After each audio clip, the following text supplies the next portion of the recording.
എന്റെ സമാധാനത്തിന് വേണ്ടി ഞാൻ നിർത്തിയ 6 കാര്യങ്ങൾ. ഹലോ ഗൈസ്, ഇറ്റ്സ് മീ ആൻഡ് സി. Welcome back to my YouTube channel. ഇന്ന് ഞാൻ നിങ്ങളുമായി ഷെയർ ചെയ്യാൻ ആഗ്രഹിക്കുന്നത് സമാധാനം എന്റെ ജീവിതത്തിൽ കൊണ്ടുവന്ന കുറച്ച് ചേഞ്ചിനെ കുറിച്ചിട്ടാണ്. നമ്മൾ പലപ്പോഴും മറ്റുള്ളവരെ ഹാപ്പി ആക്കാൻ വേണ്ടിയിട്ട് നമ്മളെ തന്നെ സ്ട്രെസ് ആക്കാറുണ്ടല്ലേ.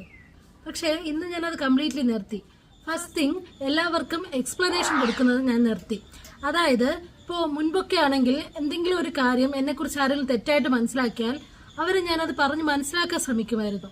ഒരിക്കൽ പറഞ്ഞാലും അവർക്ക് ചിലപ്പോൾ മനസ്സിലായെന്ന് വരില്ല. ഞാൻ വീണ്ടും അവരുടെ മുന്നിൽ എക്സ്പ്ലനേഷനുമായിട്ട് പോവേണ്ടി വരുമായിരുന്നു. പക്ഷേ പിന്നെ എനിക്കത് മനസ്സിലായി, നമ്മളെ മനസ്സിലാക്കുന്നവർക്ക് വേണ്ടിയിട്ട് നമ്മൾ ഒരിക്കൽ എക്സ്പ്ലെയിൻ ചെയ്ത് കൊടുത്താൽ മതി. എന്താണ് സംഭവം എന്ന് നമ്മൾ ഒരിക്കൽ എക്സ്പ്ലെയിൻ ചെയ്ത് കൊടുത്താൽ മതി. നമ്മളെ മനസ്സിലാക്കാൻ ആഗ്രഹിക്കാത്തവരടുത്ത് നമ്മൾ എത്ര തന്നെ എക്സ്പ്ലെയിൻ ചെയ്ത് കൊടുത്താലും, നമ്മൾ എത്രത്തോളം എക്സ്പ്ലനേഷനായിട്ട് ചെന്നാലും അവരത് മനസ്സിലാക്കില്ല. സോ അങ്ങനെയുള്ളവരടുത്ത് നമ്മൾ എന്തിനാണ് എക്സ്പ്ലനേഷനായിട്ട് പോകുന്നത്? അതുകൊണ്ട് തന്നെ എല്ലാവർക്കും എക്സ്പ്ലനേഷൻ കൊടുക്കുന്നത് ഞാൻ അങ്ങ് നിർത്തി. സെക്കൻഡ് തിങ്, എല്ലാവരെയും പ്ലീസ് ചെയ്യാൻ ശ്രമിക്കുന്നത്. ഇപ്പോൾ നമുക്ക് എല്ലാവരെയും എപ്പോഴും ഹാപ്പി ആക്കാൻ പറ്റില്ല അല്ലേ. നമ്മളെപ്പോഴും എല്ലാവരും ഹാപ്പി ആക്കാൻ ശ്രമിച്ചുകൊണ്ടിരുന്നാൽ നമ്മൾ അൺഹാപ്പി ആയി പോകും. ഇപ്പോൾ നമ്മൾ ഹാപ്പി ആയിട്ടിരിക്കണമെങ്കിൽ നമ്മൾ ഹാപ്പി ആയിട്ടിരുന്നാലല്ലേ നമുക്ക് സമാധാനം കിട്ടുള്ളൂ. നമ്മൾ സമാധാനത്തോടെ ഇരുന്നാലല്ലേ നമുക്ക് മറ്റുള്ളവരെ ഹാപ്പി ആക്കാൻ പറ്റുള്ളൂ. അപ്പോൾ നമ്മൾ ആദ്യം ചെയ്യേണ്ടത് എന്താ? നമ്മൾ സ്വന്തമായിട്ട് നമ്മുടെ ഹാപ്പിനെസ്സിന് വേണ്ടിയിട്ട് നമ്മൾ ഓരോന്ന് ചെയ്യുക. നമ്മൾ ഹാപ്പി ആയിട്ടിരിക്കുക, അപ്പോൾ നമുക്ക് മറ്റുള്ളവരെ ഹാപ്പി ആക്കാൻ പറ്റും. പക്ഷേ അവരുടെ ഹാപ്പിനെസ്സിന് വേണ്ടിയിട്ട് ഒരിക്കലും നമ്മളുടെ ഹാപ്പിനെസ് കളയാൻ നിൽക്കരുത്.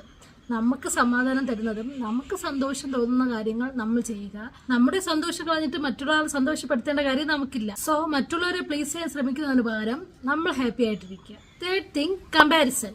ഇപ്പോൾ നമ്മൾ സോഷ്യൽ മീഡിയ ഓപ്പൺ ചെയ്ത് കഴിഞ്ഞാൽ നമ്മൾ കാണുന്നതെല്ലാം എന്താണ്? മറ്റുള്ളവരുടെ സക്സസ് സ്റ്റോറിയും ഹാപ്പിനെസ്സും ഒക്കെയാണ് അല്ലേ. അതൊക്കെ കാണുമ്പോൾ നമുക്ക് തോന്നും അവരുടെ ലൈഫ് എത്ര പെർഫെക്റ്റ് ആണ്, അവരെത്ര ഹാപ്പിയാണെന്നൊക്കെ അല്ലേ. പക്ഷെ നമ്മൾ മനസ്സിലാക്കേണ്ട ഒരു കാര്യമുണ്ട്, ഈ സോഷ്യൽ മീഡിയയിൽ അവർ 1-2 മിനിറ്റ് പോസ്റ്റ് ചെയ്യുന്ന റീൽസിലൊക്കെ അവരുടെ സക്സസ്സോ അല്ലെങ്കിൽ അവർ ഹാപ്പി ആയിരിക്കുന്ന എന്തെങ്കിലും ഒരു മൊമെന്റോ ഒക്കെ ആയിരിക്കും അവർ റീൽസ് ആയിട്ട് ഇടുന്നത്. അത് കണ്ടിട്ട് അവരുടെ ലൈഫ് പെർഫെക്റ്റ് ആണ് നമ്മൾ ഒരിക്കലും ചിന്തിക്കാൻ പാടില്ല. അതിന്റെ പിന്നിൽ അവർ നേരിടുന്ന സ്ട്രഗിൾസോ അവർ കടന്നു പോകുന്ന സാഹചര്യങ്ങളോ നമ്മൾ അറിയുന്നില്ല.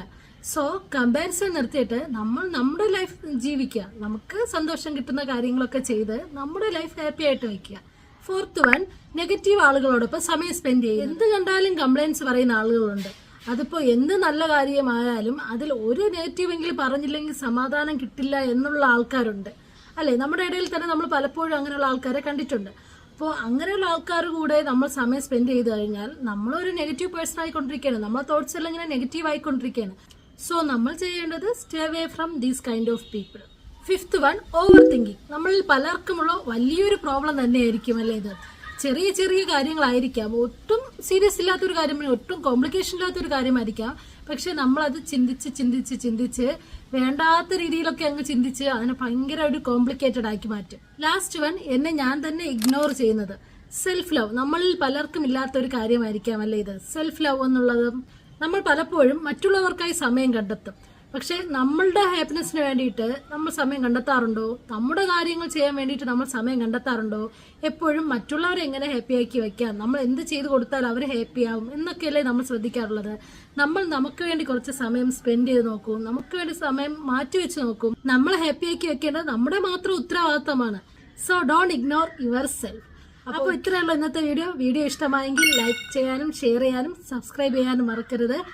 അപ്പോൾ ബൈ ബൈ.